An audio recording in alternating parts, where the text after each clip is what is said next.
Howdy folks, welcome back.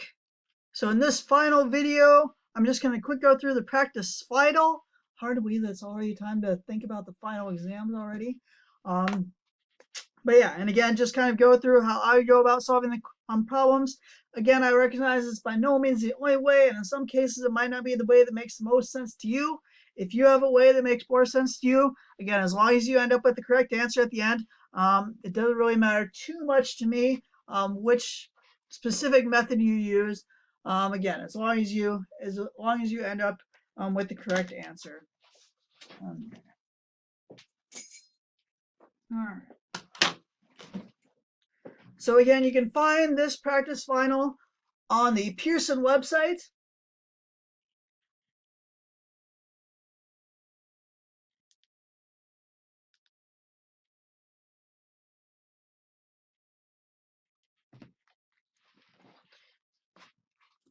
Again, if you go to the assignments portion on the Pearson website, you should see at the very bottom of the screen, you should see the practice final. And yeah, this is the screen that will pop up. It is cumulative, so it covers everything from the very beginning of a semester up through the very end of the semester. And yeah, in this case, it also is a little bit longer than the previous exams because there's more material to draw from there.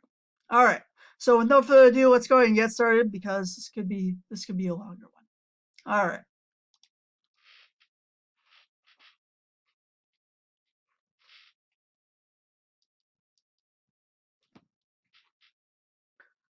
All right, so again, this exam starts at the very beginning of the semester, so dealing with solving linear equations.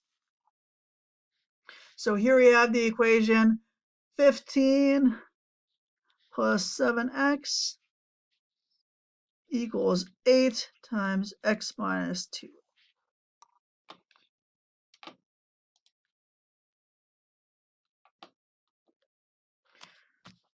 So yeah, so we have the equation 15 plus 7x equals 8 times quantity x minus 2. All right, so our first step is we want to simplify on both sides of the equal sign. So to start off, we're going to distribute this 8 through to each of my terms here. So you have 15 plus 7x equals 8x minus 16. All right, and then we want to get everything involving the variable that we want to solve for on one side and everything else over on the other side. All right, so to do that, we're going to add 16 to each side, subtract 7x from each side.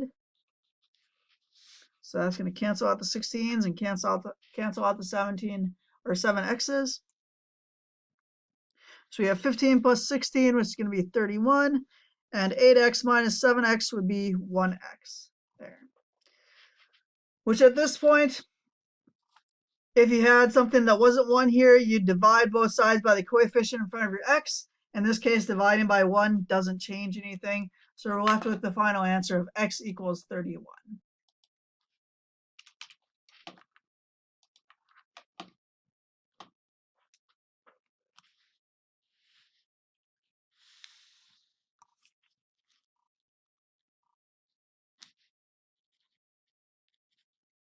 All right, so here we have a rational equation, so an equation involving rational expressions.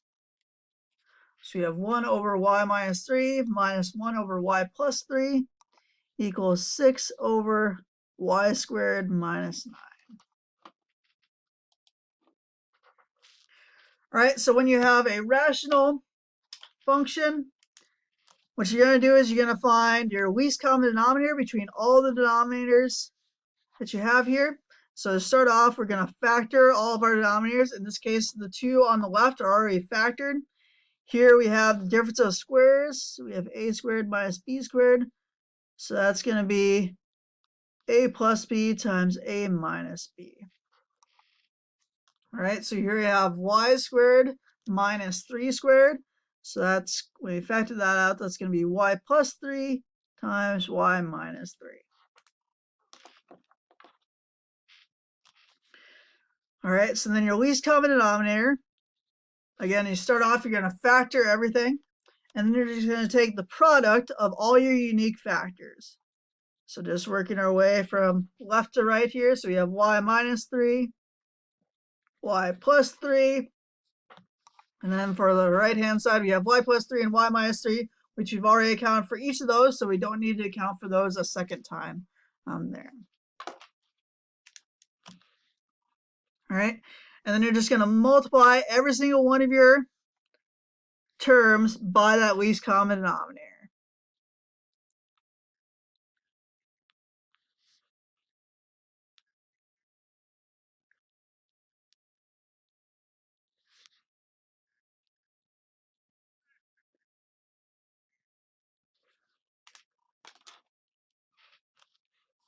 All right, so here these are going to cancel, so the y minus 3's will cancel. Here the y plus 3's will cancel, and here they both will end up canceling. All right, so here we have y plus 3, and then here I have minus y, and the negative 1 times plus negative 3 is going to be plus 3 equals 6. So there the y's will cancel, so what we're left with is 6 equals 6, which is true regardless of our value for y. So this doesn't depend upon our value for y. So this means that this equation is what's known as an identity.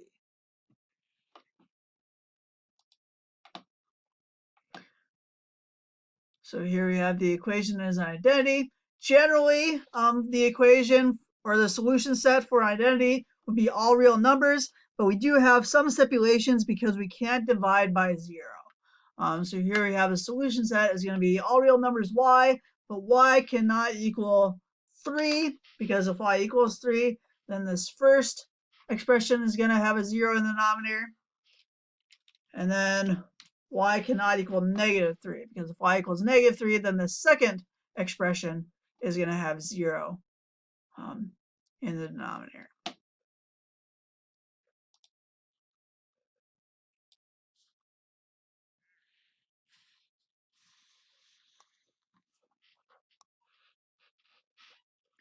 All right, so here we have another example of a rational equation.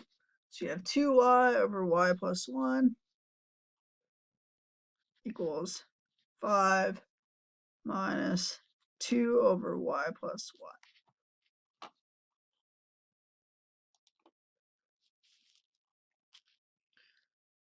1. All right, so again, we need to find our least common denominator.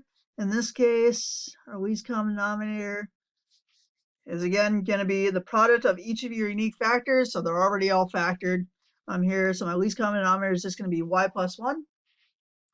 Because again, the other unique factor is 1, but if you multiply anything times 1, it doesn't change that at all. All right, so again, just going to multiply every single one of my terms by that least common denominator.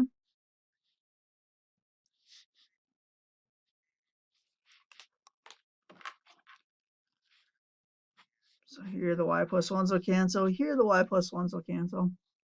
So what we're left with here is 2y equals 5y plus 5 minus 2.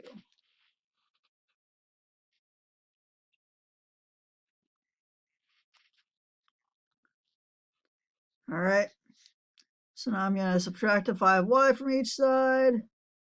So 2 minus 5y is going to be negative 3y. And then 5 minus 2 is going to be 3. And then here you're going to divide both sides by your coefficient to get the y by itself. So you end up with y equals negative 1.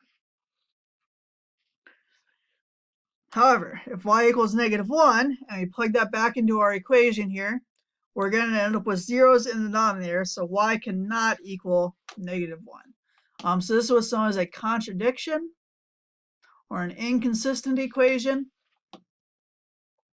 And in this case, there is no solution, because the only solution that works for the numerator is negative 1, but negative 1 doesn't work for the denominator.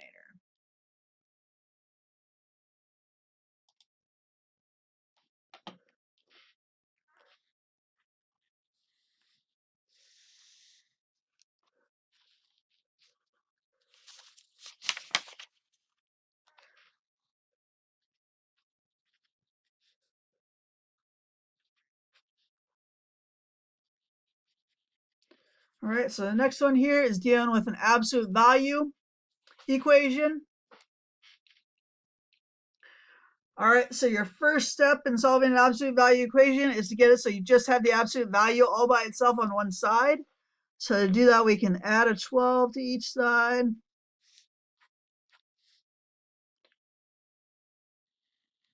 And you can divide both sides by 2 in this case.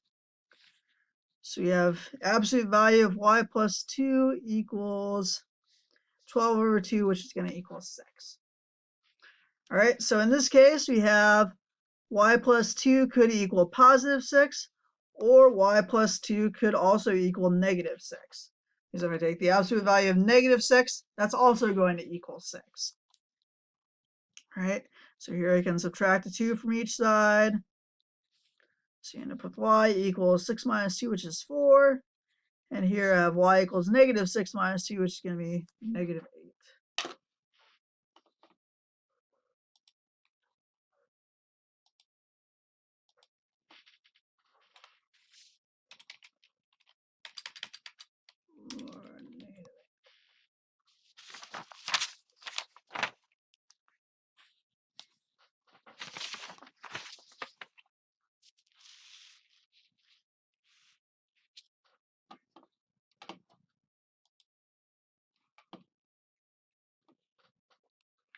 All right.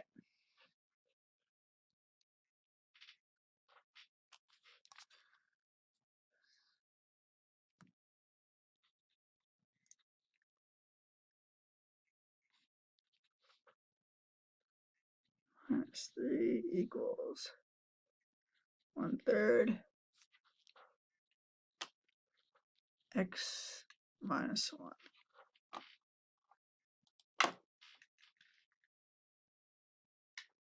All right.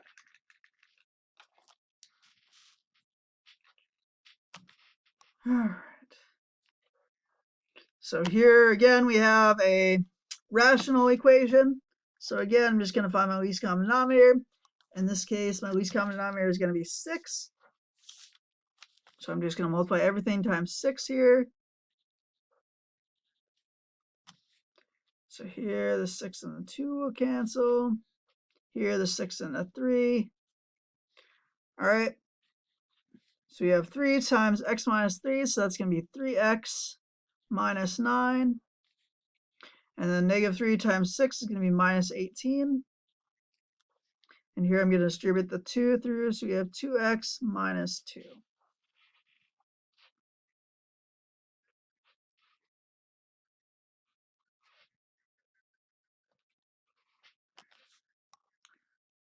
So we have 3x. Negative 9 minus 18 is going to be minus 27. Equals 2x minus 2. All right, so now I'm going to get everything involving my variable on one side, everything else over on the other side.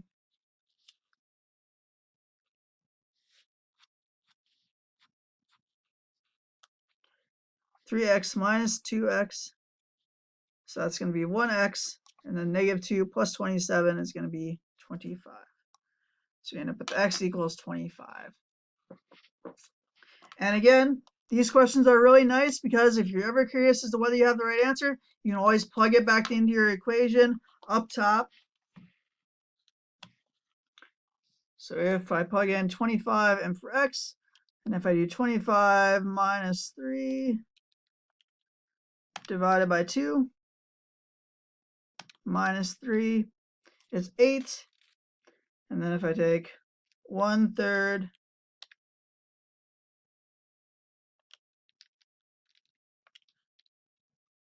so that also equals 8. So yeah, so in this case, the solution set is x equals 25, and the equation is conditional.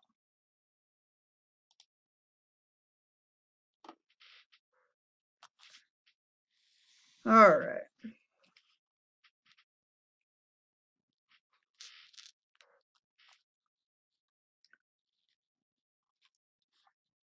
All right, so the next one is finding the equation for a line.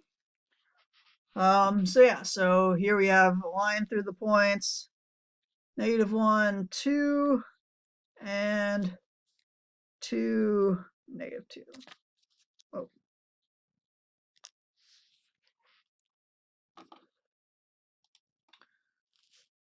Right, so my first step here is I'm just going to find it in slope-intercept or point-slope form. Sorry. My last step is I'm going to find it in slope-intercept form because that's what it asked for. All right. So in this case, we need to know y1, x1, and m. All right.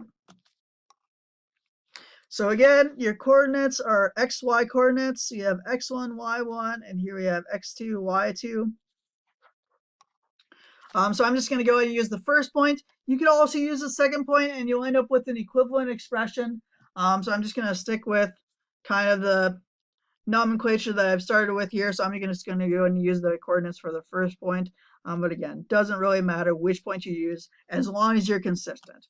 So you can't use like the x coordinate or the y coordinate from one point and the x coordinate from the other point. You have to use the same point throughout. All right.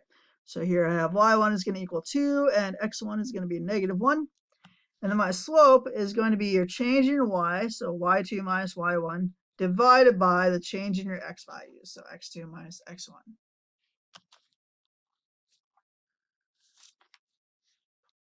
All right, so you have -2 minus 2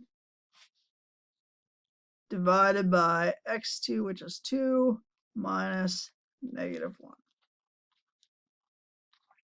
So you have -4 over 3. All right, so what I'm left with is y minus 2 equals -4/3 times x plus 1. And I'm fine if you leave it like this on the exam. For this, it wants us to solve for y if possible. So it wants us to find it in slope-intercept form. So to do that, to solve for y, you just want to get y by itself. So you just add a 2 to each side. So you have y. And then when I distribute the -4/3 through, so you have -4/3 x minus 4/3 plus 2, which is going to be 6/3. So -4/3 plus 6/3 is going to be plus 2/3.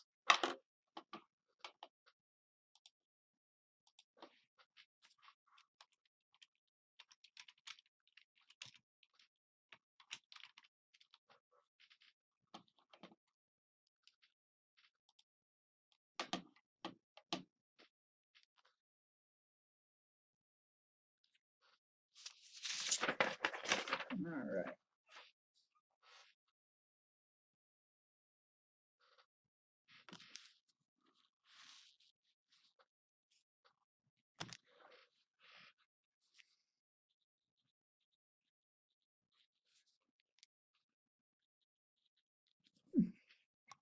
All right, so the next one here is solving a quadratic equation. So a quadratic equation is, again, an equation where you have one of your variables raised to the second power.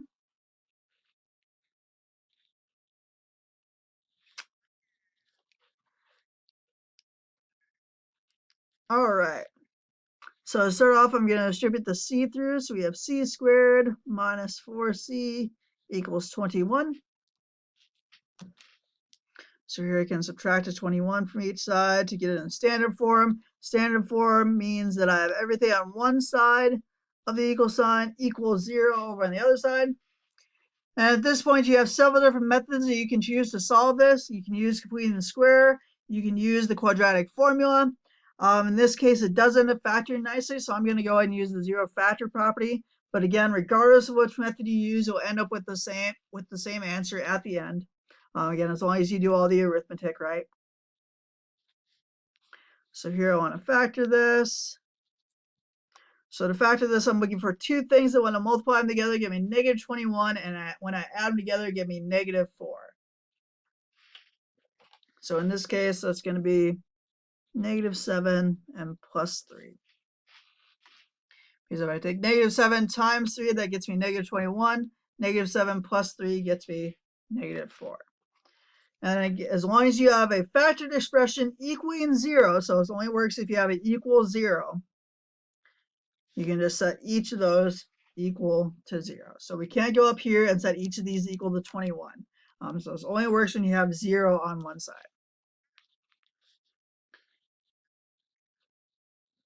And then we have C equals 7 and C equals -3.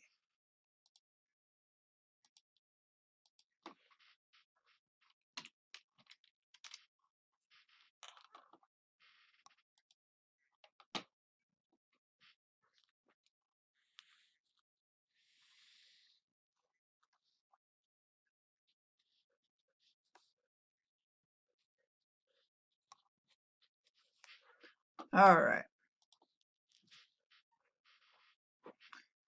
Next one here.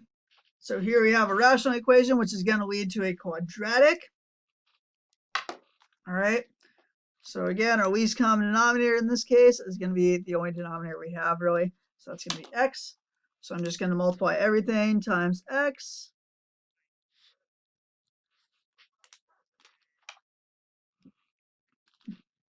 So here the x's will cancel. So I have x squared equals x plus 8.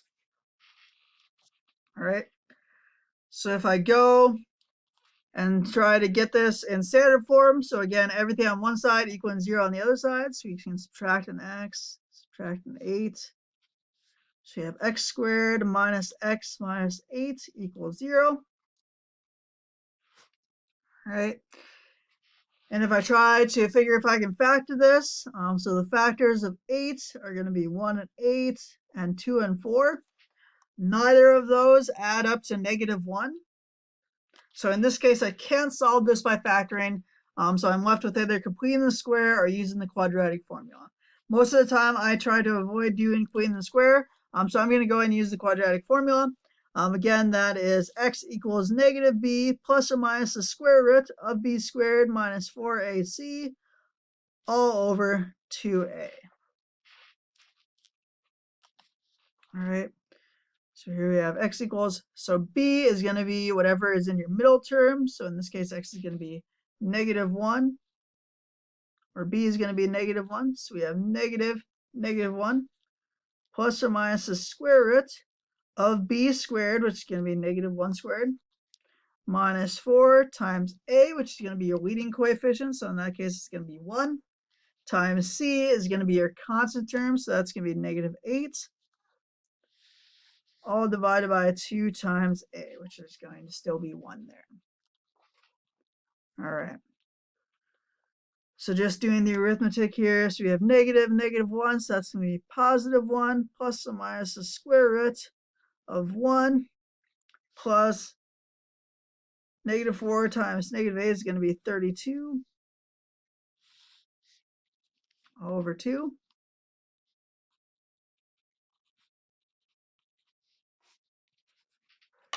So we have 1 plus or minus the square root of 33 over 2.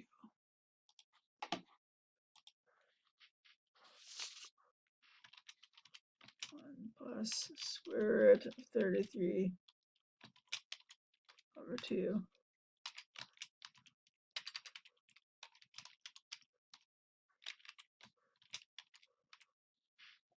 So we have 1 minus square root of 33 over 2. All right.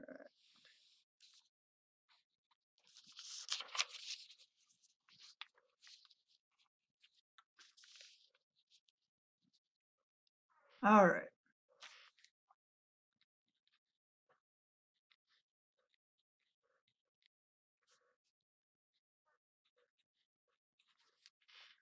All right, so the next thing here is we have a system of inequalities.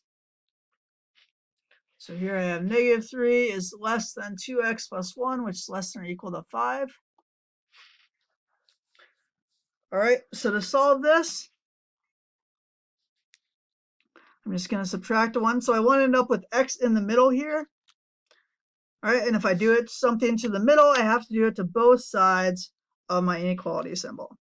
So we have -3 minus 1 is going to be -4 is less than 2x, which is less than or equal to 5 minus 1, which is 4. All right, and then I'm just going to divide everything by 2 to get it. So I just have an x in the middle. So here I have -2 is less than x, which is less than or equal to +2. All right, so in this case, the interval notation, so we have -2 is less than x, so that means I'm going to be using a parentheses, which is less than or equal to +2. So since it can equal +2, I'm going to use a bracket for that. And that corresponds to choice D here.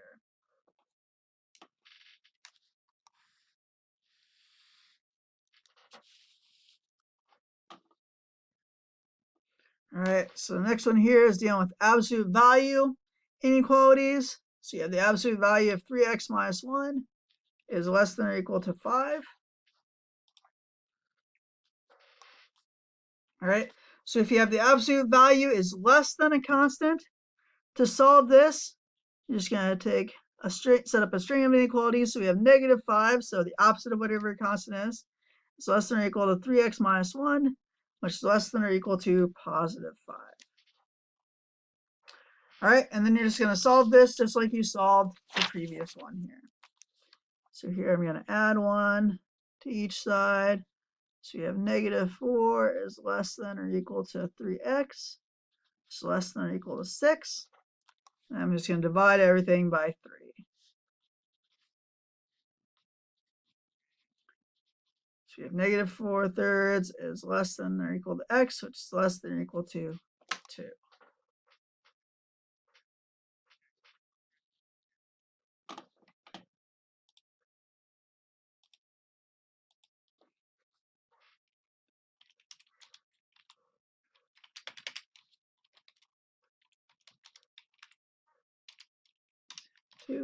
And since they both could equal those endpoints, actually equal both those endpoints, we're going to use brackets for that.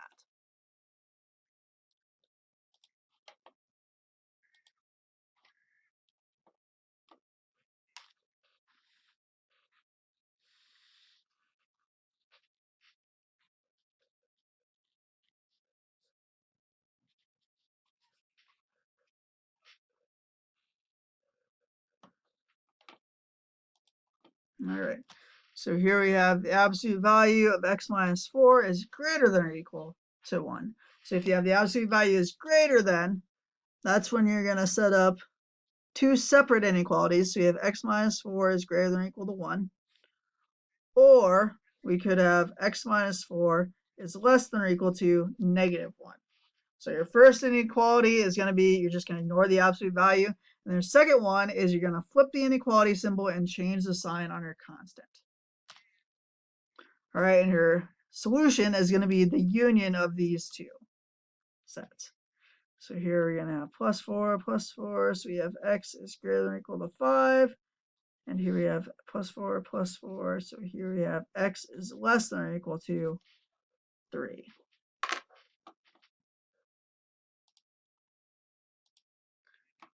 All right, so we have x is less than or equal to 3, so that means it can be from -infinity to 3. And whenever you have infinity as an endpoint, you always have that in parentheses. But since it could equal 3, we're going to have that in brackets.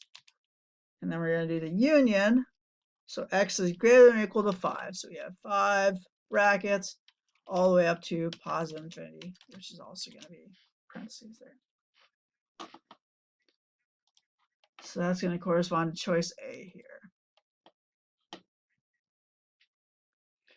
All right, so this next couple of questions are dealing with determining whether a relation is a function or not. So a few different ways in which you can do that.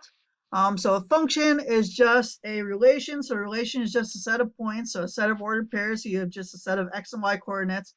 So a function is just a relation where you have no repeated x values.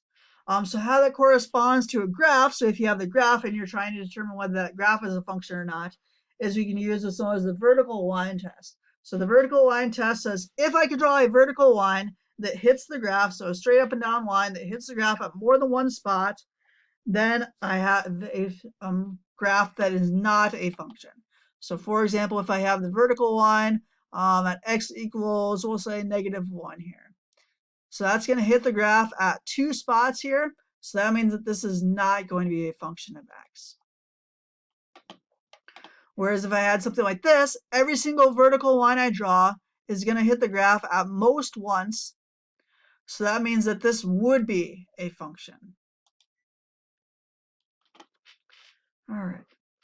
Other ways in which you can determine whether a relation is a function or not is if you have a set of ordered pairs. So if you have a set of points, you can look, and if you have no repeated x values, then it's a function. If you have any x values that repeat, then it's not going to be a function. So here, again, the x values are the values in your first coordinate. So here, every single x value is unique. So this would be an example of a function. Whereas in this case, my x value of 9 is repeated.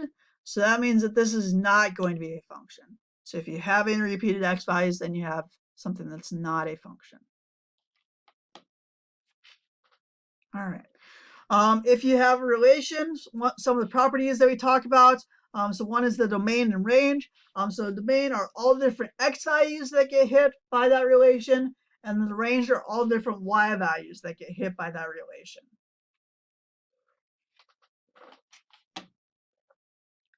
So in this case, all my x values, so we have 7, 30, 39, 7, but I've already included that, and then 53. So you don't need to include numbers that show up twice. So it's every single unique x or y value, I guess. So here the range is going to be 5, -2, 5, but I've already included that, and then 7.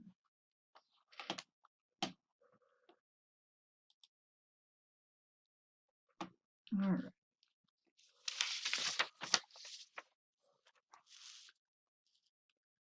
The next thing that we talked about is the difference quotient. So your difference quotient, again, the formula for that is f of x plus h minus f of x over h.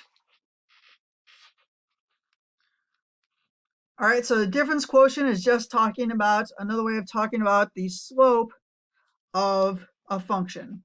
So between 2 points. So between the points x plus h and x in this case.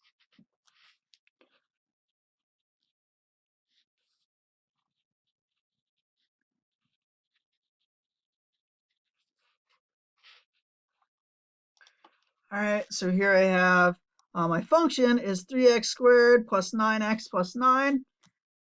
So that's the one that I want to find my difference quotient for. All right, so f of x plus h is going to be what I get when I plug in x plus h in for x in my function. So wherever I see an x in my function, I'm just going to plug in x plus h.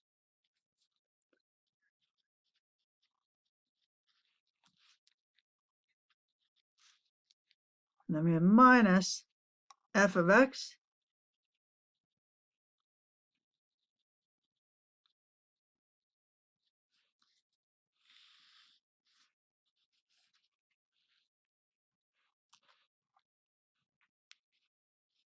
All right, so then we have x plus h squared. So that's going to be x plus h times x plus h. So that's going to be x squared plus 2xh plus h squared. And here if I distribute the 9 through, so you have plus 9x plus 9h plus 9 minus, and if I distribute the minus through, so we have minus 3x squared minus 9x minus 9 all over h. So here the 9x and minus 9x will cancel. Here the 9 and negative 9 will cancel. When I distribute the 3 through, I have 3x squared plus 6xh plus 3h squared plus 9h minus 3x squared all over h. So here the 3x squared and negative 3x squared will cancel out. And here, if we have a common factor of h in every single one of my terms, I can cancel that out as well. So what I'm left with is 6x plus 3h plus 9. which again, the last thing that we talked about was the derivative, which the derivative is the limit as h approaches 0 of this difference quotient of f of x plus h minus f of x over h. So when I set h equal to 0, that's going to be 6x plus 9.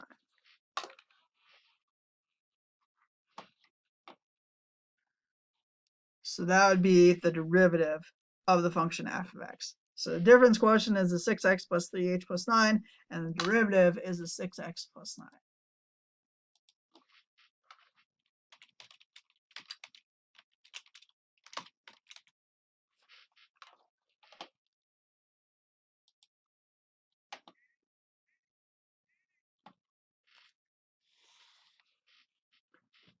All right.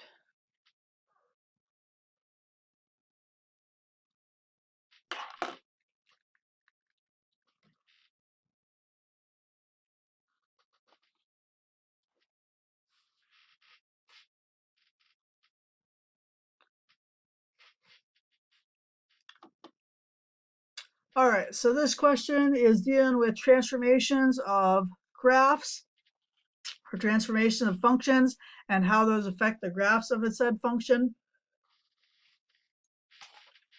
Again, the main thing I'm going to be focusing on is horizontal and vertical translations, as well as possibly flipping either horizontally, so across the y-axis, or vertically, so across the x-axis there. All right, so this first one, probably not going to have a one where it's strictly vertical stretching. So if you have the graph of the function here, so 2 times f of x is going to be vertical stretching, so the graph is going to be narrower, but there's not going to be any shifting either horizontally or vertically for the graph. All right. So yeah, so that kind of knocks off C and D. All right. And yeah, also looks like it would also eliminate B here. So the only option where it isn't vertically or horizontally shifted looks like is option A. But again, on the exam, I'm not going to focus on a vertical stretching or shrinking there. All right, so this next one here, so you have f of x plus 2. So if you're adding something inside your function definition, so if you're adding or subtracting, that means that you're shifting horizontally. So if you're adding, that means that you're shifting to the left that many units. If you're subtracting inside your function definition, that means you're going to be shifting to the right that many units here. All right, so here I have f of x plus 2. So that means I'm going to take this graph and I'm going to shift it to the left 2 units. So instead of having this point at the origin, I'm going to shift that to the left 2 units. So that's going to be at -2 there. Which in this case looks like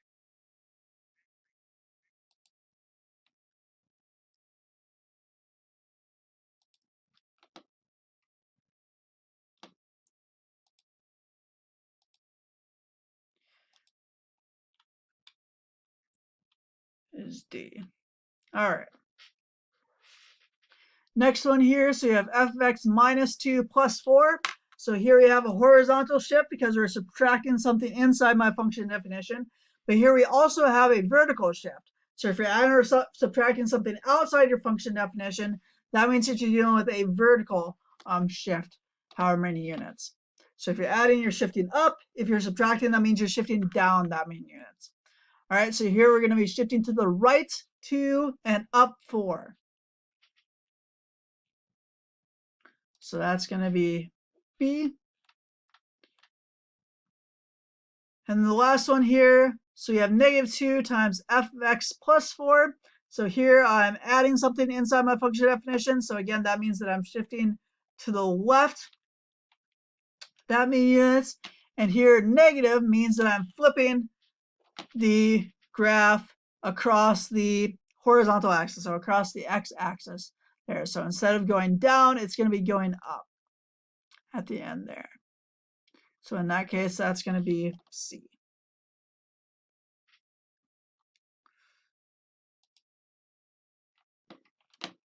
All right.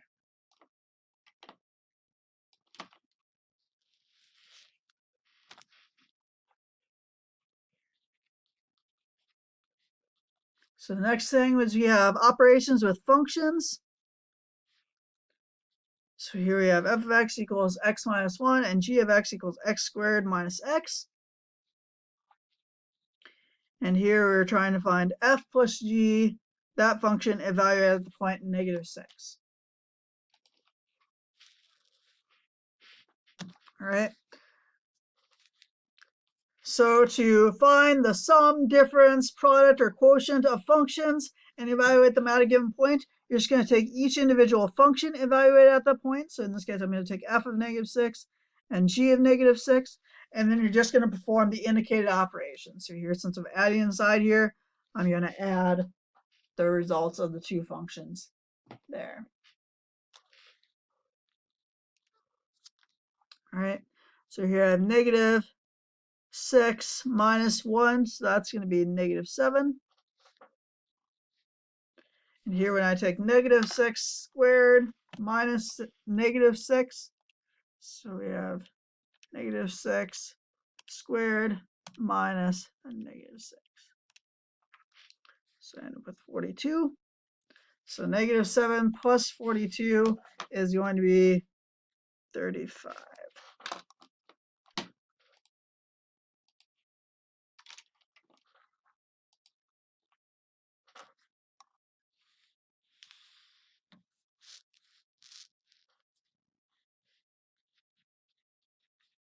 So here I have f of x equals x squared minus 13, and g of x equals 2 minus x. And here I'm asked to find the difference of the two functions evaluated at the point 9. All right, so again, just going to evaluate each of my functions at the given point. And then since I'm subtracting over here, I'm going to subtract the result here as well. All right, so I'm going to take 9 squared. 9 squared minus 13. That's going to be 68. And then 2 minus 9 is going to be -7. So you have 68 minus the -7, which would be 68 plus 7. So that would end up being 75.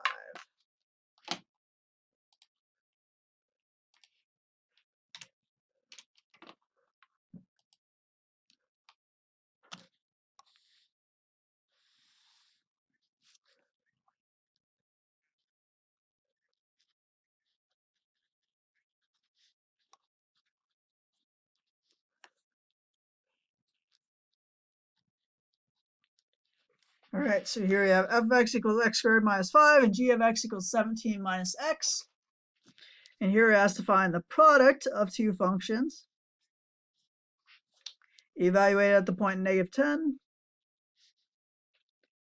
So again, that's going to be -10, g of -10, and we're going to find the product of those.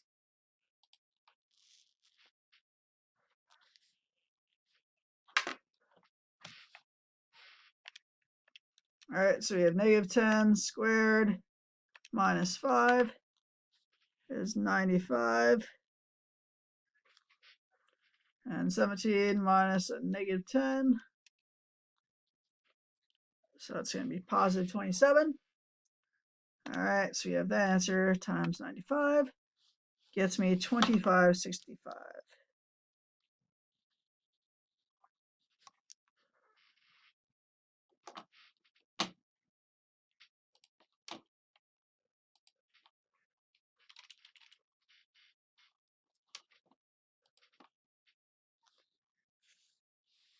And the last of the arithmetic operations is division.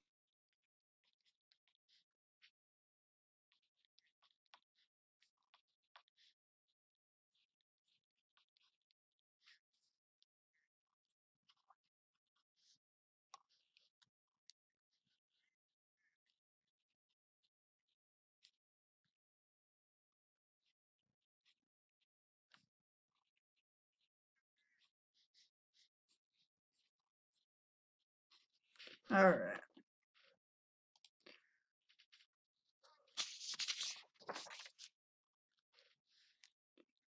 All right. So then we have -1 squared minus 7. It's going to be -6. And we have 13 minus a -1.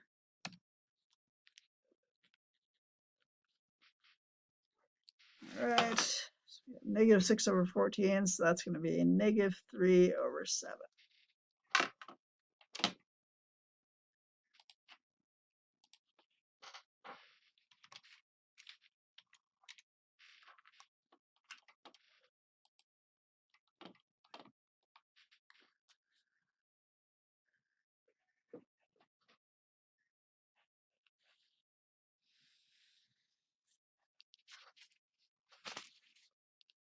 All right, so the last operation that we talked about is what's known as the composition operator. So this is specific to functions.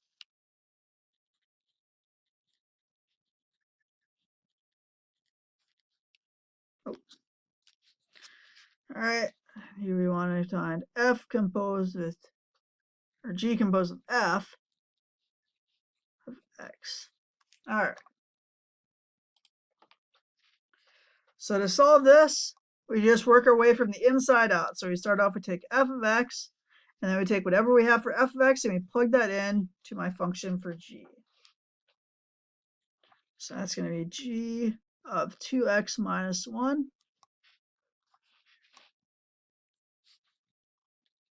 So that's going to be 2x minus 1 squared plus 4. All right, which we're going to expand this out. So we have 2x minus 1 times 2x minus 1. So that's going to be 4x squared minus 2x minus 2x. So that's going to be minus 4x. And then -1 times -1 is going to be plus 1. And then we also have the plus 4 as well. So you have 4x squared minus 4x plus 5.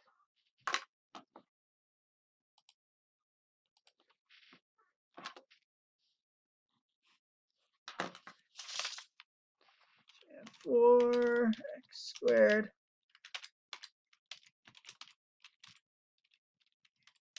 minus 4x.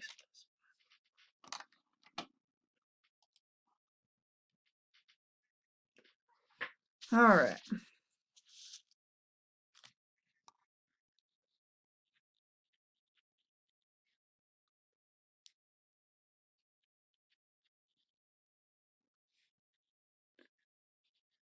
All right. So the next one here is where we're looking to find the inverse of a function. All right, so here you have the function x squared minus 8, which again, if you recall what the function x squared looks like, that's going to be a parabola. So technically, parabolas do not have inverses. So that's where this x greater than or equal to 0 comes into play. So since we're looking at just the right-hand side of the parabola, that is going to have an inverse, because where we run into problems is because they're symmetric with respect to the y-axis. So every single point on the right-hand side has a mirror image on the left-hand side. All right. So to find the inverse, you're just going to switch your x and y. All right. So wherever you see a y in your original function, or in this case f of x, you can also, that equals y. So wherever you see a y in your original function, you're going to put an x. And wherever you see an x in your original function, you're going to put a y. So there you have y. So we have x equals y squared minus 8. All right. And then you're just going to solve this new equation for y. All right. So to start off, we're going to add 8 to each side. So we have x plus 8 equals y squared. And then we're just going to take the square root of both sides. And when I do that, the square root property says I have to account for the plus or minus. So we have y equals plus or minus x plus 8. All right, so this is where we have the property that x has to be greater than or equal to 0. So with x greater than or equal to 0, again, the domain of your original is going to be the range of your inverse. So all the x values of your original function are going to be all the y values of your inverse function. So here, since all my x values have to be positive, that means my y values for my inverse also have to be positive, which means we can't have the negative square root. So what I'm left with is f inverse equals positive square root of x plus 8.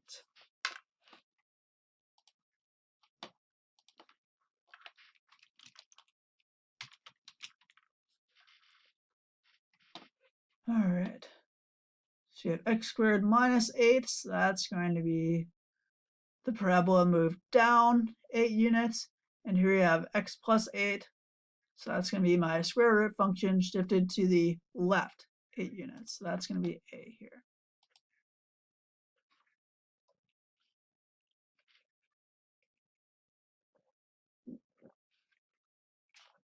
All right.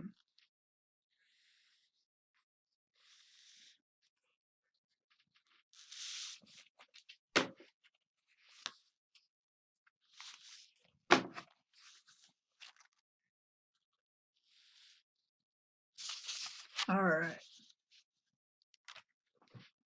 Next in here is dealing with quadratic inequalities. So we have x squared minus 2x minus 2 is less than 0. All right, so to solve quadratic inequalities, your first step is to find your critical values, which are what you get when you ignore the inequality symbol and just change that to an equal sign.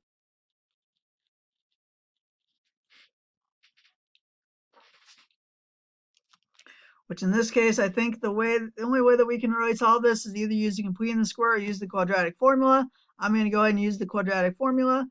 So again, we have x equals negative b, which is going to be negative 2, plus or minus the square root of b squared minus 4 times a, which is 1, times c, which is negative 2, all over 2 times a. So we have 2 plus or minus the square root of 4 plus 8 over 2. 2 plus or minus square root of 12 over 2. So square root of 12 is going to be square root of 4, square root of 3. Square root of 4 is going to be 2. All right, so now since you have a common factor of 2 in every single one of my terms, I can cancel that out. So what I'm left with is 1 plus or minus the square root of 3. So those are my critical values. So then once you have your critical values, you're just going to set up a number line.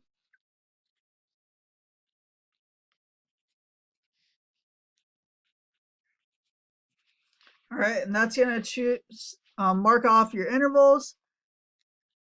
So then you're just going to choose a test value in each of your intervals, and if it works for that test value, that means it's going to work for every single value in that interval. And if it doesn't work for the test value, that means it's not going to work for any value in the interval. So just to get a better idea of my intervals, I'm just going to take 1 minus square root of 3.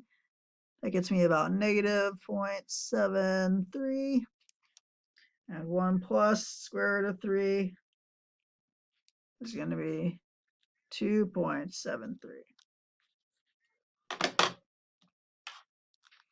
All right, so I'll just do negative 1, 0, and 3. All right, so now you're just going to plug in each of these numbers into your original expression. And if it's true, that means it's going to work for every value in the interval. If that isn't true, then that means it's not going to work for any values in the interval. So I'm going to plug in negative 1 in for x. So we have negative 1 squared minus 2 times negative 1 minus 2. I end up with positive 1, which positive 1 is not less than 0. So it didn't work for that test value. That means it's not going to work for any value in the interval. When I plug in a 0 in for x, I end up with negative 2, which is less than 0. So it worked for the test value. That means it's going to work for every value in the interval. And finally here, if I take 3 squared minus 2 times 3 minus 2, I end up with positive 1, which does not work. So what I'm left with is 1 minus square root of 3 to 1 plus square root of 3. Yeah.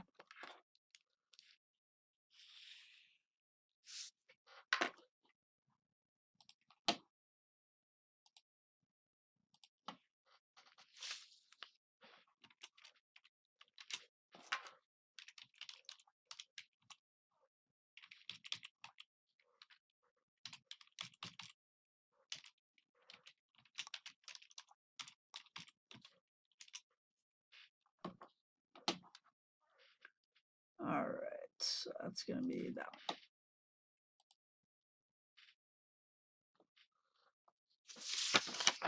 one. All right.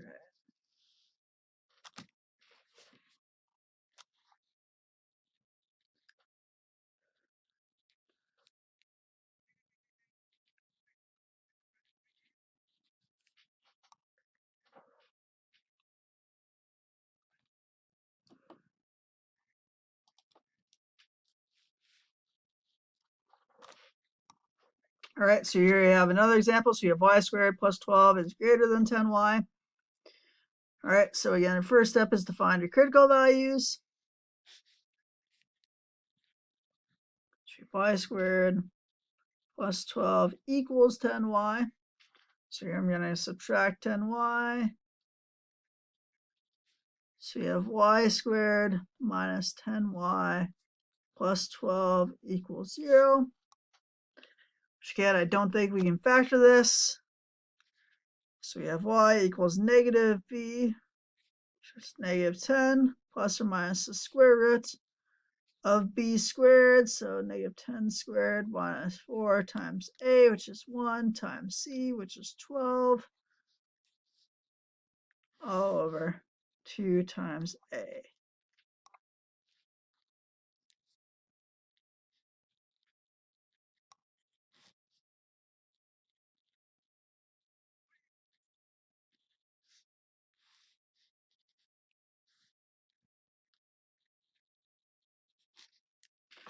All right, 100 minus 48, 52 over 2. Which 52 is square root of 4, square root of 13, which square root of 4 is going to be 2. So again, we have a common factor of 2. So what I'm left with is 5 plus or minus square root of 13.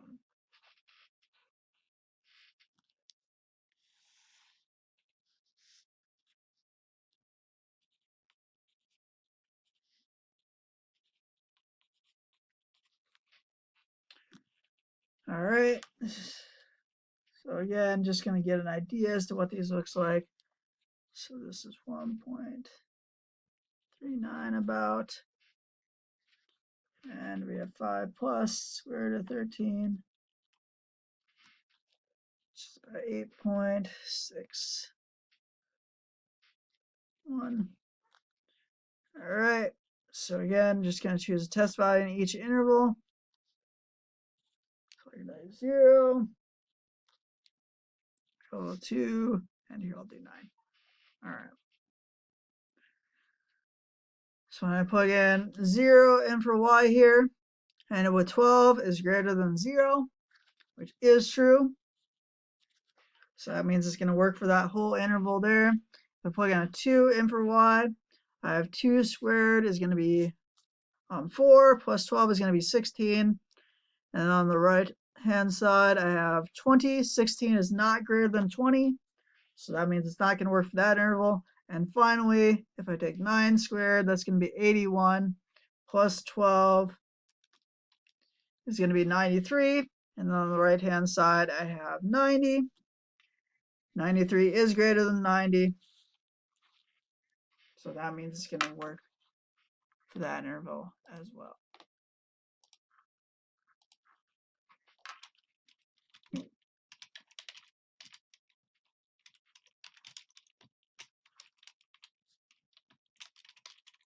And then we have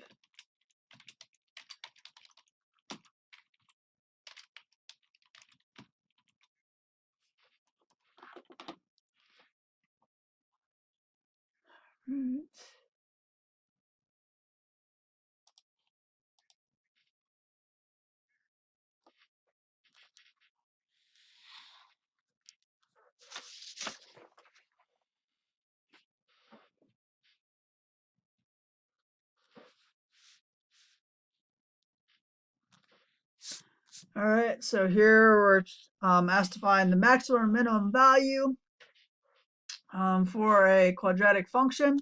So we have h of t is my function for height. That's going to be negative 16t squared plus 160 times t plus 8. And we're asked to find the maximum height. So when you're trying to find the maximum, you're looking for the vertex. Whenever you're trying to find the maximum or minimum, so the vertex is going to be, what do I want to do? I don't really want to use h and k like they generally use in the book because that could get confusing. So we'll do x and y. All right, where x is my horizontal, y is my vertical. All right, so x is going to be negative b over 2a, and then y is going to be h of x.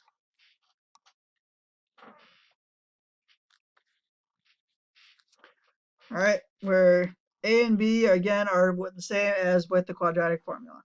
So we have negative b is going to be negative 160 over 2 times a, which is negative 16.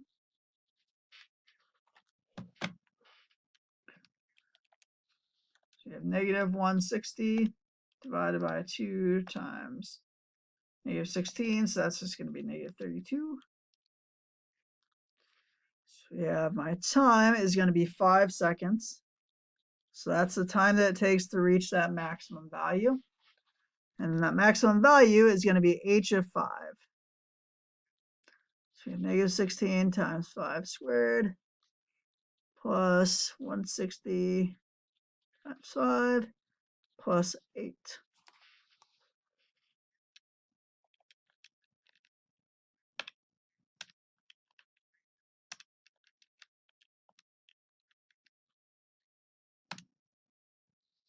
So my height, maximal height, is going to be 408 feet.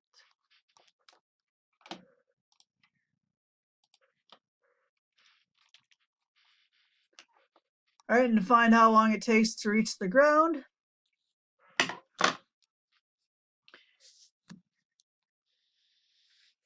you're just going to find out when your height is 0. So you have 0 equals negative 16t squared plus 160 times t plus 8. All right, so again, we can use the quadratic formula here. So you have t equals negative b plus or minus the square root of b squared minus 4 times a times c all over 2 times a.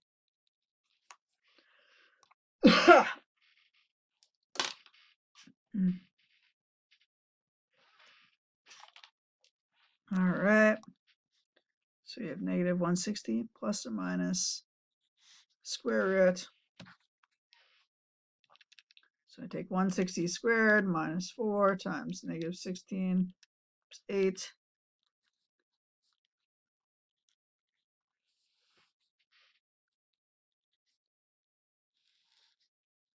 Negative 32. So you have negative 160 plus the square root. That answer divided by negative 32. So you have negative 0.05. And here we have negative 160 minus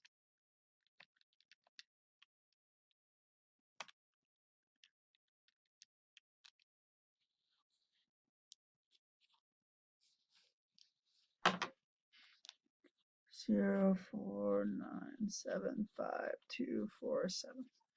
And yeah, there's no mention of any time machine, no 1985 DeLorean with a flux capacitor, no time turner, no police box,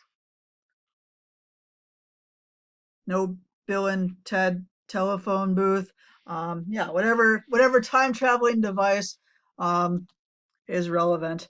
There's no mention of that, so we can ignore the negative values for time. So we're left with 10.05.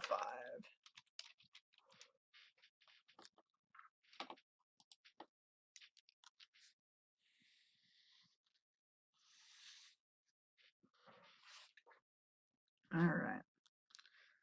Next one here is dealing with solving other types of equations. So here you have solving a square root equation. So you have the square root of y minus 3 plus the square root of y equals 3.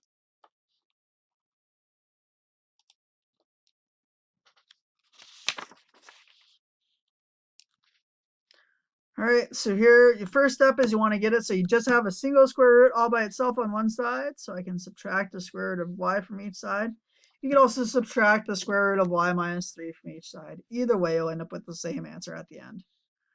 All right, and then once you have it so you just have a single square root, you can just square both sides. And again, squaring both sides just means that I'm multiplying it by itself. So when I take the square root of something squared, the squared and the square root are going to kind of cancel out. And here when I distribute this through, I have 3 times 3, so that's going to be 9, minus 3 square root of y, minus 3 square root of y. And then we have negative times negative is going to be plus. Square root of y times square root of y is going to be y there. All right. So here we want to get it so we just have a square root all by itself again. So here you can subtract a 9 from each side, subtract a y from each side. So negative 3 minus 9, so here the y's will cancel. So negative 3 minus 9 is going to be negative 12. And then we have negative 6 square root of y.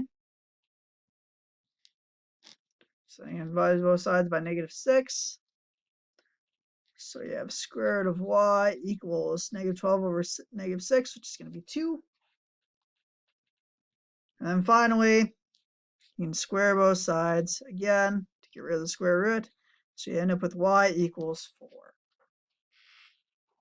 And it's really important, especially with these problems, that you go back and make sure that it fits the original problem as well. So if I plug in 4 in for y, I have square root of 4 minus 3.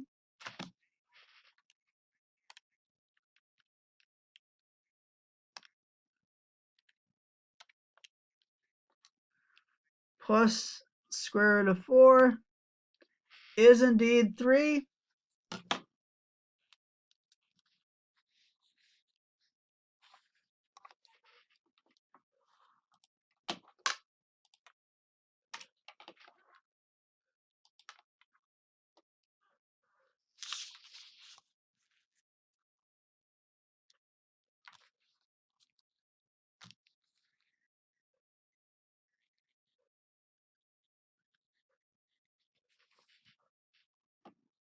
All right. So the next one here, so if you have an equation involving rational exponents, to solve this, you're just going to raise each side to the reciprocal of whatever your exponent's power is. All right. So here we have x to the negative 2/3. So the reciprocal of negative 2/3 is going to be negative 3 over 2. All right. So again, when I have an exponential expression that I raise to a power, I can multiply the two powers. So on the left-hand side, I'm going to have x to the first, or simply x. And then when I take 9 to the negative 3 over 2,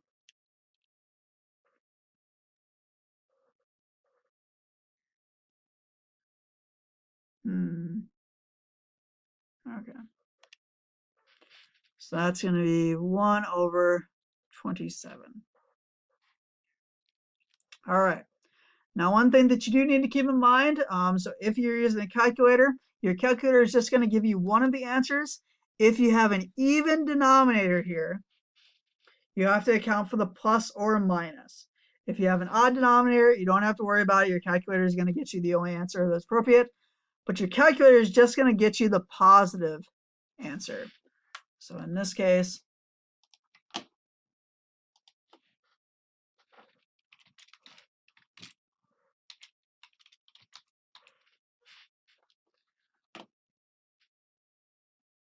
here we have 1 over 27, and then we also have negative 1 over 27.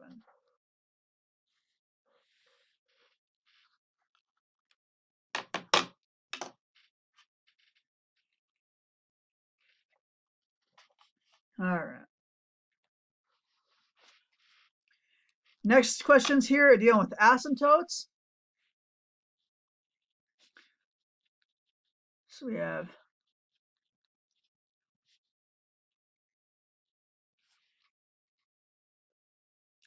here we have f of x equals 3 over x squared minus 3x minus 10. All right, so to find your vertical asymptotes, you're just going to set your denominator equal to 0 and solve for x. And whatever you get x equal to, those are going to be your vertical asymptotes. All right, so here we can factor this. So we have x. So this would be minus 5x plus 2. All right. So we end up with x equals 5 and negative 2. So those are my two vertical asymptotes. So x equals 5 and x equals negative 2. All right, to find your horizontal asymptotes. So if the degree of your numerator is less than the degree of your denominator, so in this case, the degree of my numerator is 0, and the degree of my denominator is 2, your horizontal asymptote is going to be y equals 0.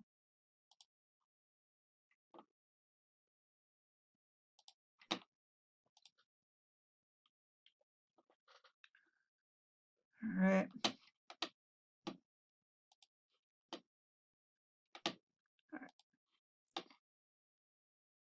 So the next one here, so again, to find my vertical asymptote, again, you just set your denominator equal to 0. So we end up with x equals 4.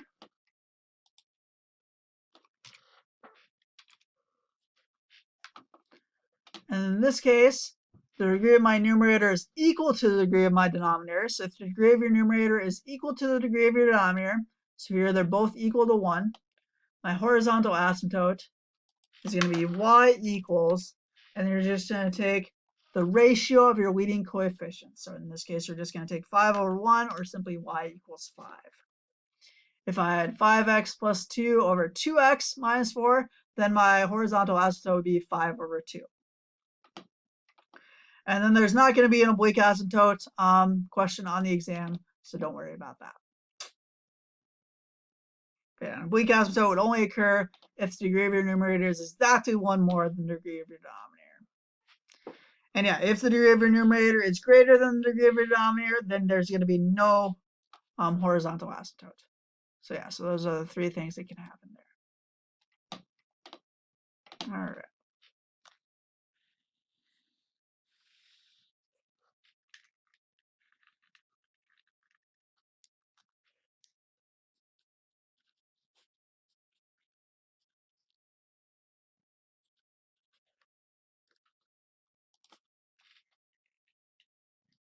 All right.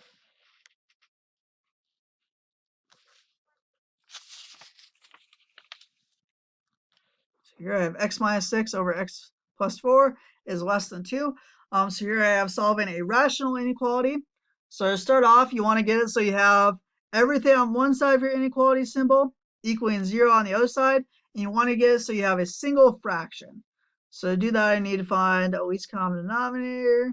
So I'll do this one step at a time, I guess. All right. So in this case, my least common denominator is going to be x plus 4. So I'm just going to multiply the top and bottom by x plus 4 to add these two. So you have x and then negative 2x. So x minus 2x is going to be negative x. And then we have -6, and then -2 times 4 is going to be -8, so that's going to be -14. X plus 4 is less than 0. All right, so then your critical values, so the values that determine your intervals, are what you get when you set your numerator and denominator equal to 0 and solve for x. So here, when I add x to each side, I end up with x equals -14. And here, when I've subtracted 4, I have x equals -4.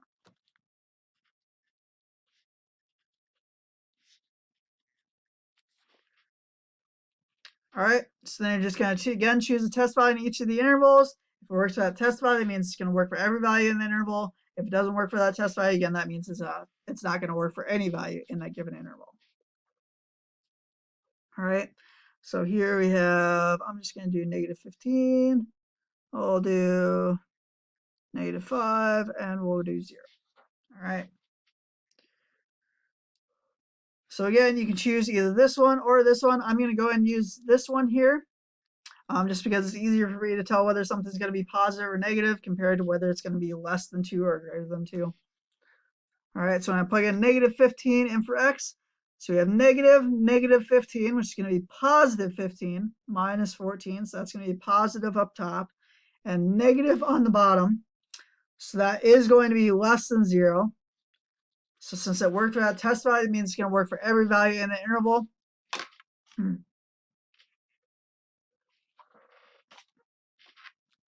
right, I'm going to plug in -5 in for x. So -5 is going to be +5 minus 14. So that's going to be a negative divided by a negative is going to be positive. And if I plug in a 0 in for x, you have -14 over 4. So we have negative divided by positive, which is going to be a negative.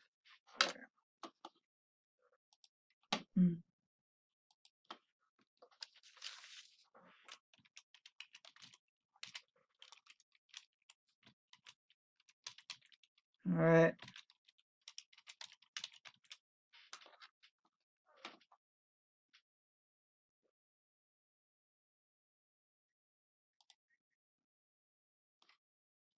All right.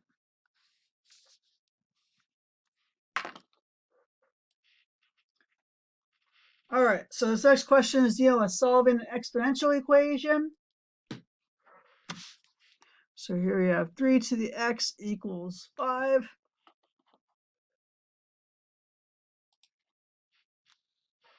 All right. So the first thing you can do is you can see if you can rewrite both sides in terms of the same base. Again, the base is whatever you're raising to a power. In this case, you can't rewrite both sides in terms of the same base. So what we can do to solve this is we're just going to take the natural log of both sides. Again, technically you take the log of any base. I just use the natural log because, again, our calculators have a built-in button for that. All right. So that's going to bring the x out front. So we have x natural log of 3 equals natural log of 5. And to get an x by itself, you can just divide both sides by the natural log of 3.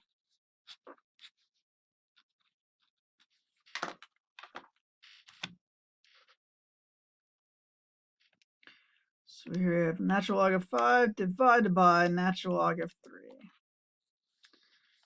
So that's going to be 1.46497. All right.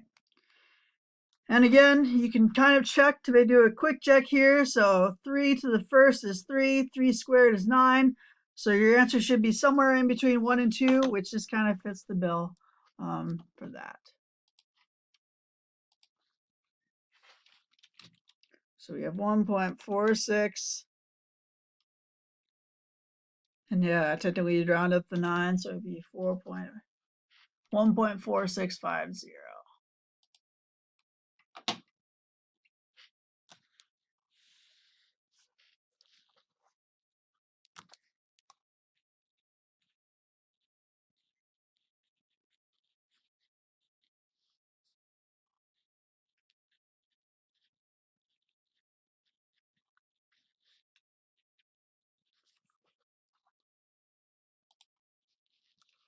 Right, so here we're trying to solve a logarithmic equation. So here we have the log base 5 of x plus 10 plus the log base 5 of x minus 10 equals 3.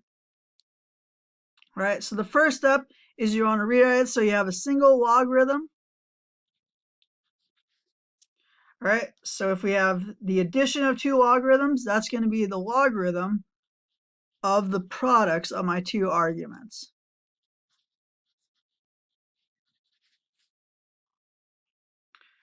Right?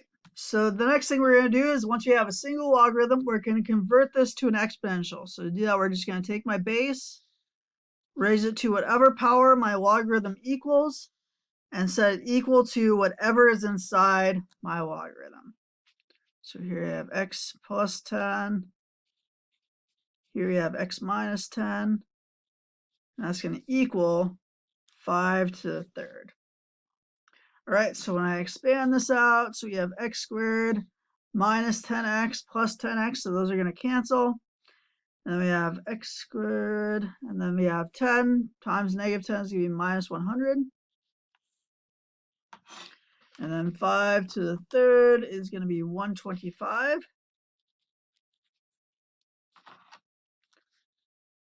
And then here we're going to add 100.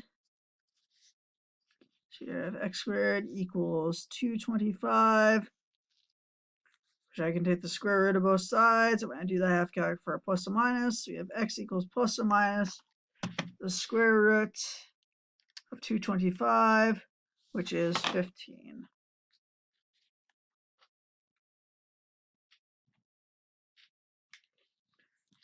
All right, so then the last thing we need to do is make sure that our answers fit the domain of my function. So where there are 3 rules with regards to the domain that we need to worry about. Rule number 1 is we can't divide by 0. Rule number 2 is we can't take the square root of a negative number. And rule number 3, which is the one that's more applicable in this case, is we can't take the logarithm of a negative number. So here, if I plug in positive 15 in up here, I end up with positive numbers for each of my logarithms, so that's good there. But if I plug in negative 15, I end up with negative numbers inside my logarithmic functions, so negative 15 isn't going to work. So we're just left with x equals 15 as my final answer.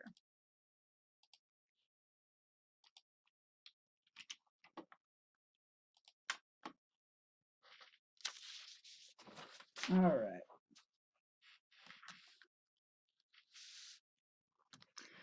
Next thing here is dealing with trigonometric functions. All right. So different properties of trigonometric functions. So to find the amplitude of a trigonometric function, you're just going to take the absolute value of whatever you're multiplying in front of your function here. So in this case, so what I'm multiplying in front is 1. So I'm just going to take the absolute value of 1, which is just going to be 1 there. If it was 2 cosine of pi over 5 of x plus pi, then my amplitude would be 2. If it was negative 2 times the cosine of that thing, then my amplitude would still be positive 2 on there.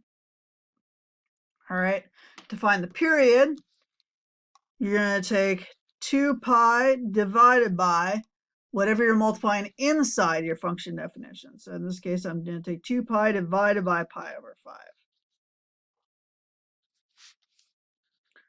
So that's going to be 2 pi, and then that's going to be times 5 over pi. So here the pi's will cancel, so I'm left with 2 times 5. So my period in this case is going to be 10. So if I start at 0, 10 units, after that, I'm going to be back to where I started on there. All right. And those are going to be the main things that I'm going to be asking you on the actual exam. I won't ask you a phase shift question here. All right. But for the phase shift, what you're going to do is you're going to take whatever you're adding or subtracting inside your function definition. You're going to divide that by whatever you're multiplying inside your function definition. And then you're going to take the opposite sign. So that's going to be times 5 over pi. So we have negative pi times 5 over pi. So my phase shift is going to be -5 in this case.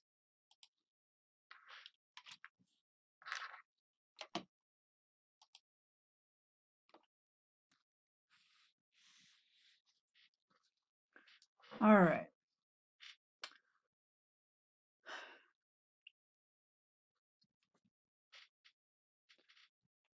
So this next question here is dealing with finding a trigonometric function given a graph. All right. So yeah, so in this case, we're dealing with a sine wave. So we're given that we're looking at a sine function. All right, so in this case, there are 3 things we need to worry about. The first thing is your amplitude. Second thing is your period. And the third thing is your vertical translation. Since we're given the fact that it's a sine function, we don't have to worry about whether we're dealing with sine or cosine. All right. So to find with your amplitude, you're just going to take your highest y value and subtract your lowest y value and divide by 2. So in this case, my highest y value is 4.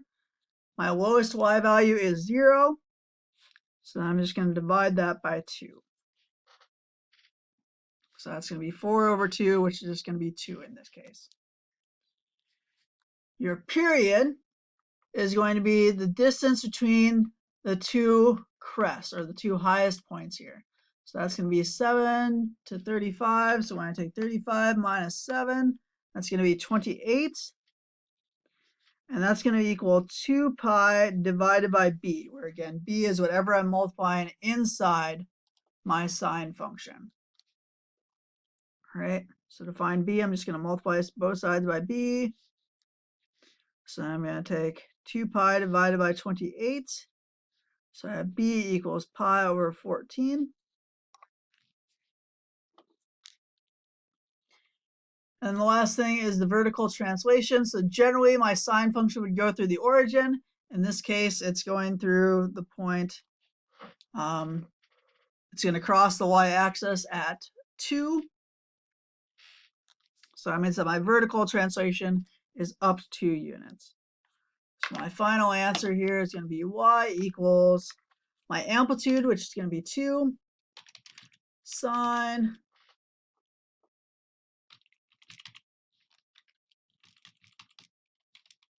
all right. And we have pi over 14 times x. Show that you remember the x there. And then we have plus 2 for my vertical shift.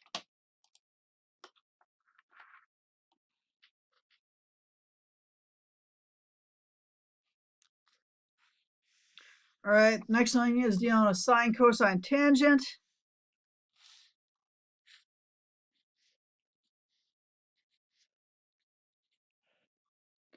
All right, so the longer leg is 12 units and the shorter leg is 9 units.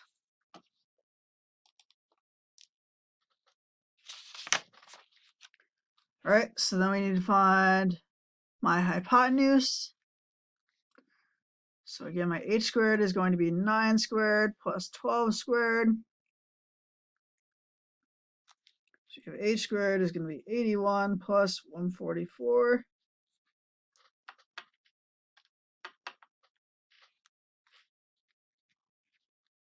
So I'm going to take the square root of both sides. So you have h equals square root of 225, which is going to be 15. All right. So we just need to find the sine, cosine, tangent of alpha and beta.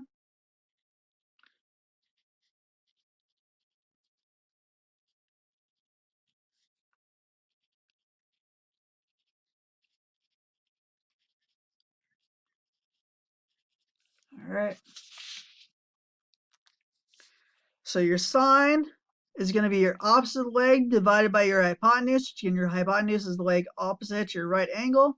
So in this case, the sine is going to be 12 over 15. So it's going to be of alpha. So I'm looking at alpha here. All right, which you can simplify that as a common factor of 3. So that's going to be 4 over 5. The cosine is going to be your adjacent leg divided by your hypotenuse. So that's going to be 9 over 15. which 9 over 15 is going to be 3 over 5. And the tangent is going to be your leg opposite divided by your adjacent. So that's going to be 12 over 9 or 4/3. And then looking at beta. So again, the definitions are the same. The only thing that's changed is now we're looking at a different angle. So the sine of beta is going to be your opposite divided by your hypotenuse. So in this case, the side opposite my angle beta is going to be the 9 over my hypotenuse, which is 15. So again, it's going to be 3/5. The cosine of beta is going to be your adjacent side divided by your hypotenuse. So that's going to be 12 over 15, which is going to be 4 over 5. And the tangent of beta is going to be your opposite leg divided by your adjacent leg, which is 9 over 12 or 3/4.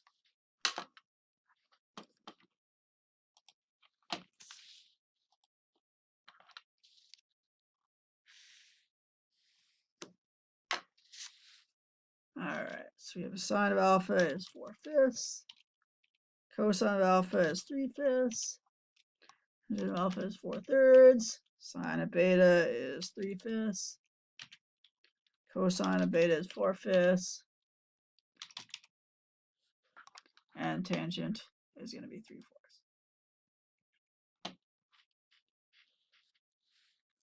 All right.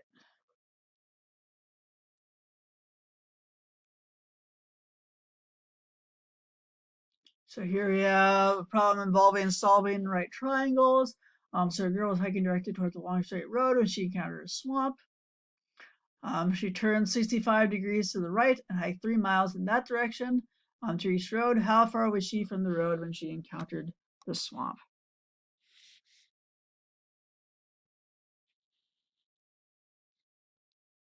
All right, so we have this angle is 65 degrees. That's a 90-degree angle. This is your road. So this is what we're trying to find.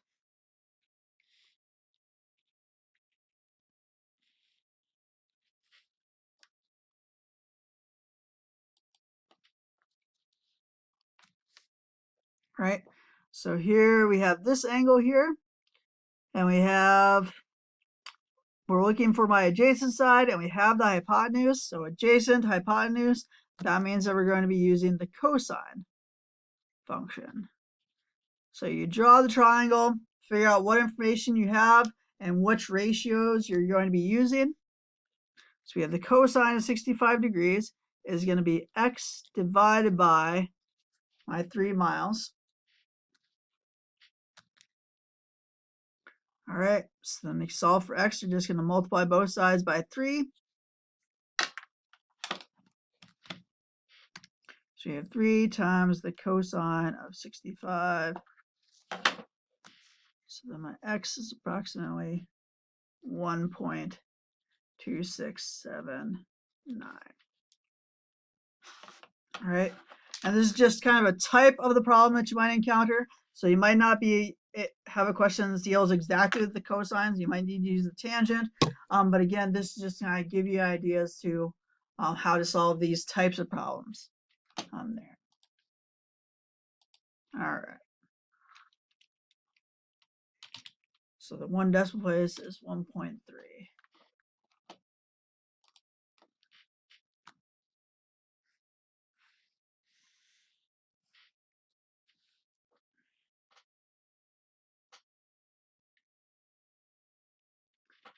All right.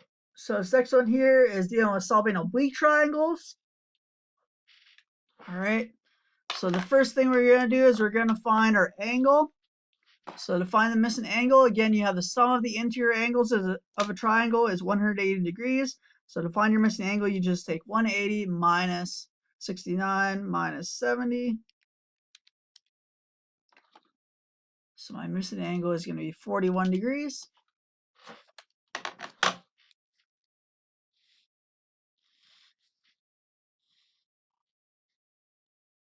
So you have 69 degrees, 70 degrees, and 41 degrees. We have C, P, and we have A equals 14.3. All right. So at this point, you can use the law of sines to solve this triangle.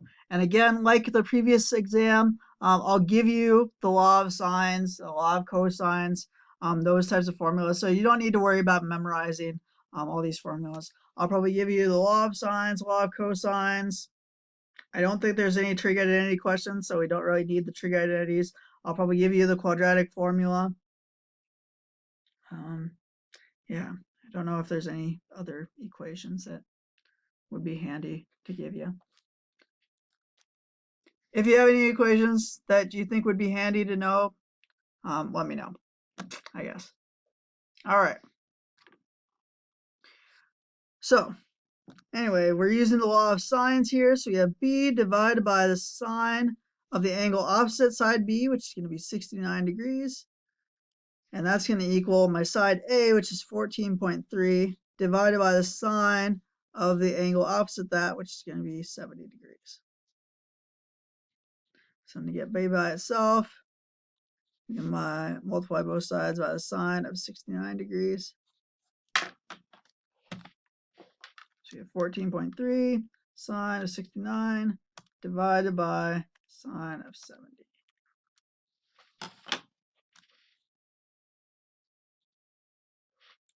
All right, so that's going to be 14.2. And then we can find C in a similar way. So you have C divided by the sine of the angle opposite C, which is going to be 41 degrees, is equal to A divided by the sine of the angle opposite that side A.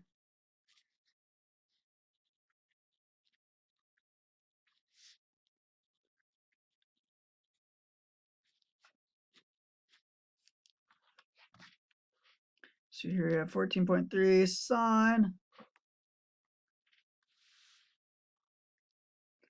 of 41 degrees divided by sine of 70. So you have C equals 9.9.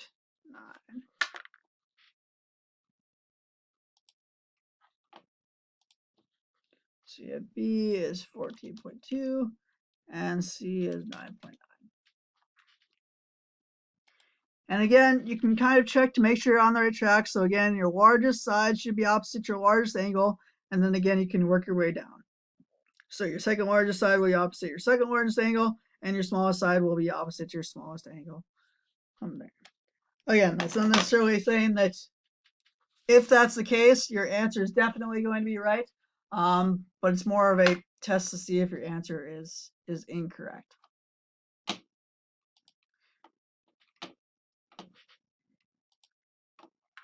All right.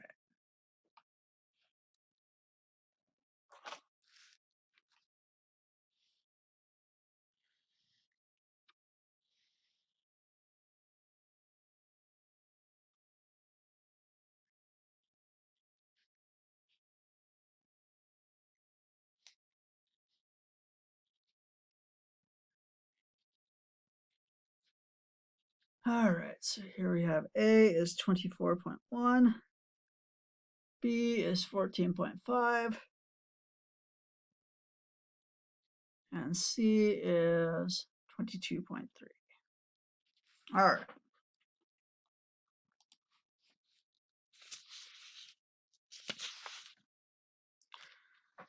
All right, so your first step is, again, we would need to find my three angles. So the first thing I'm going to do is I'm going to use the law of cosines. And you can choose any angle you want. I'm just going to choose angle alpha here. So your law of cosines says that a squared is going to be b squared plus c squared minus 2bc cosine of angle alpha. All right, so we have 24.1 squared. That's going to equal 14.3, I think.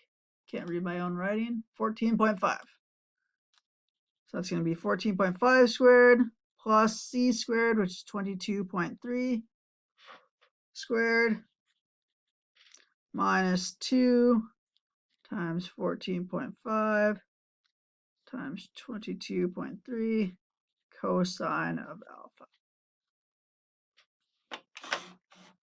All right, so we have 24.1 squared. And then we're going to subtract from that 14.5 squared minus 22.3 squared. So that's going to be negative 126.73. 2 times 14.5 times 22.3. So that's going to be negative 646.7 cosine of alpha. So we can divide both sides by negative 646.7.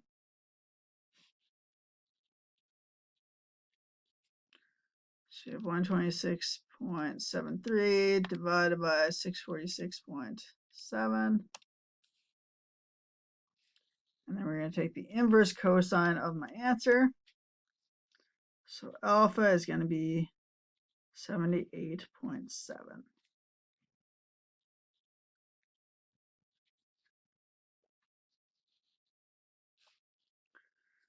All right, so then we need to find one of my other angles. So I'll just work my way down the alphabet. So I'll find beta here. All right, so to find beta, we're going to use the reciprocal of the law of sine. So we have sine of beta over side B, which is 14.5. That's going to equal my sine of alpha, the only other angle I know at this point, divided by my side A. All right, so then we're going to get sine B by itself. So we're going to multiply both sides by 14.5.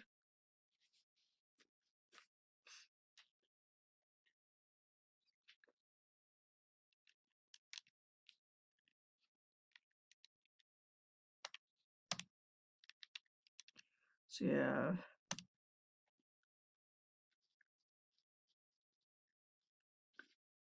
5, 8, 9,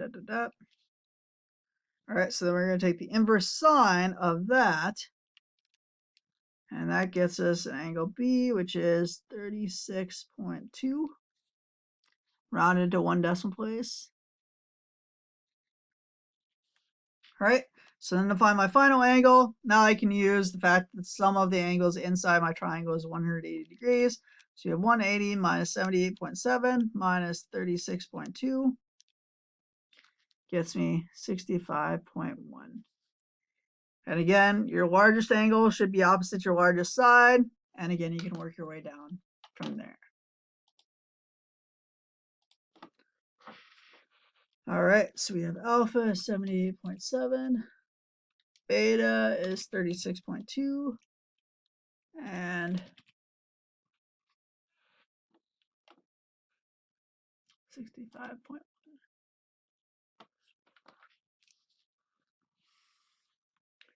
All right, so next one is dealing with finding the area of a triangle.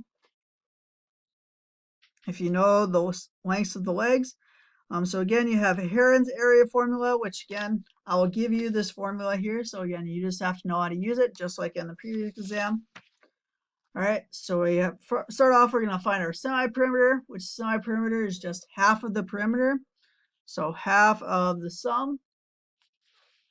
So you have 5.5 plus 8.1 plus 13.3.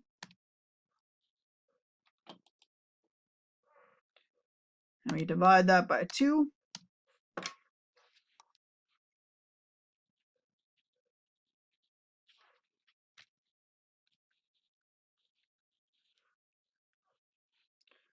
All right, so then your area is going to be the square root of your semi-perimeter and the product of your semi-perimeter and each of the differences of the semi-perimeter and the 3 sides. So my semi-perimeter is 13.45 here. So I'm going to take the square root of 13.45 times 13.45 minus 5.5 times 13.45 minus 8.1 times 13.45 minus 13.3.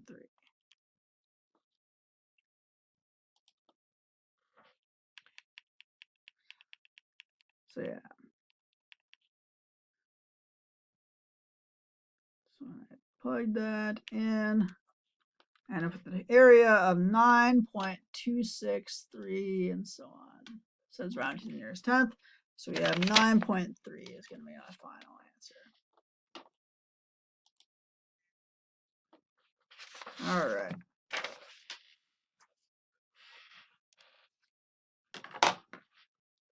Next question here is dealing with vectors.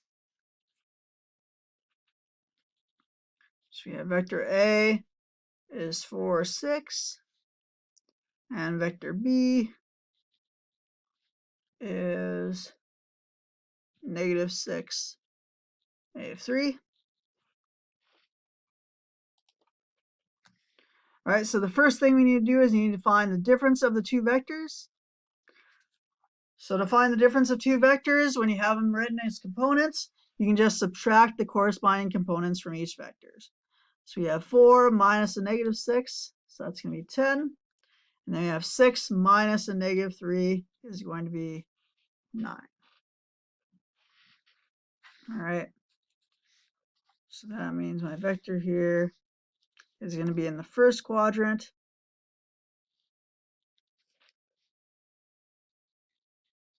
And 10. So you have the horizontal component of 10, vertical component of 9. All right, so that's my angle that I need to find. And this is my magnitude. All right, so to find the magnitude of the vector, just going to take the square root of 10 squared plus 9 squared. So that's going to be 100 plus 81, so that's going to be 181.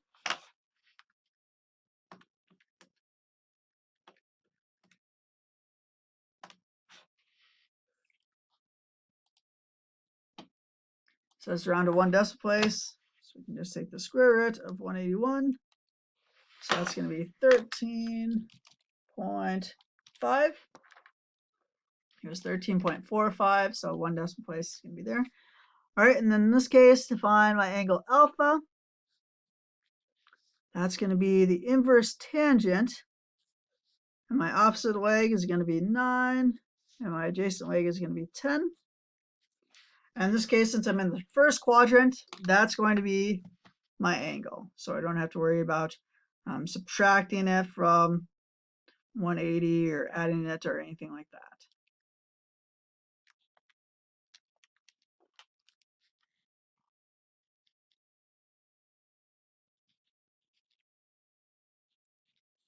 All right. So again, if you were here and you found this angle for your alpha, you just take 180 minus the angle. If you were in the third quadrant and you found this angle for your alpha, you just take 180 plus that angle. And then finally, if you were in this quadrant and you found this angle alpha, so if you're in the fourth quadrant, you just take 360 minus that angle. There. In this case, since I was in the first quadrant, it was relatively easy there. And rounding to 1 decimal place would give me 42. Answer the life, the universe, and everything. All right, and finally, here we have solving a system of equations. All right, so again, we have our zoo ticket story. So the city zoo has different admission prices for adults and children. So when 3 adults, so I'll just let A be the price of the adults and C be the price of children. So we have 3 adults and 2 children. Go to the zoo, the bill was $79.25. And if 2 adults and 3 children go, then the bill was $75.35. And we're asked to find the price of the adult and the child's ticket. All right, so I'll call this equation capital A and this equation capital B. All right, so again, you can use either substitution or elimination to solve this. In this case, generally I use substitution if I have a coefficient of 1 in front of one of my variables In this case, I don't have that. So I'm going to go ahead and do elimination. All right, so again, for elimination, you want to get it so you have the same coefficient in front of your variables, but opposite signs between the two equations. All right, so I'm just going to take 2 times equation A. When I do that, I end up with 6A plus 4C equals 9.25 times 2, 158.5. All right, and then I want to end up with a negative 6A in front of my equation B here. So to get a negative 6A, I'm just going to take negative 3 times equation B. That's going to give me negative 6A minus 9C. All right, and we have 75.35 times negative 3. I put negative 226.05. And then once I have that, I'm just going to add straight down. So we have 6A minus 6A, so those are going to cancel. So I've eliminated the A variable, hence again the name elimination. All right, then we have 4C minus 9C, so that's going to be negative 5C. And then we have 158.5 minus 226.05. So I have negative 67.55. And to solve for C, you can just divide both sides by negative 5. So you have 67.55 divided by 5. So you have C equals 1351. And then to find your value for A, you can pick any of your equations that you have so far, and you're going to plug in this value in for C, and then solve that equation for A. So I'll just use equation A here. So we have 3A plus 2 times 13.51 equals 79.25.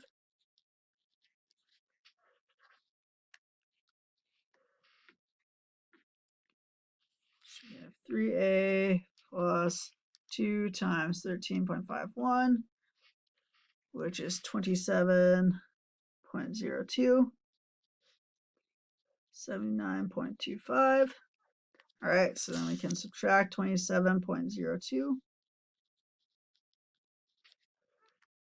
So 79.25 minus 27.02. So we have 3A equals 52.23. And to get A by itself, we can just divide both sides by 3.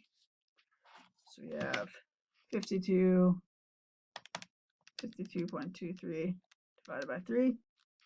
So you have 17.41. And again, if you're ever curious as to whether you have the right answer, you can always take these values and plug it into any of your equations, and you should end up with true statements all around. So if I do 3 times 17.41 plus 2 times 13.51, I end up with 79.25, so it checks mark on A. And if I take 2 times 17.41 plus 3 times 13.51, I end up with 75.35, so check off B. And that's really all I need to check on there. All right, so we have the price of an adult's ticket is 17.41, and the price of a child's ticket is 13.51. All right, so let's see how we did here.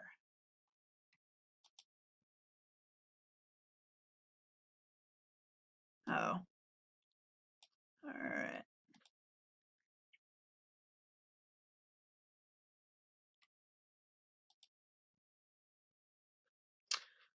Okay, so that one it might have just been a rounding error, which on the exam, if it's within a certain, I'll see what work you did, and yeah, if it's close enough, for example, 9.9 is close enough to 10, that I'd probably give it to you.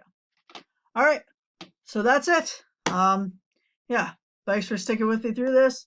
Hopefully you found this helpful. Yeah, have a lovely day, and I'll talk to you all later. Bye now.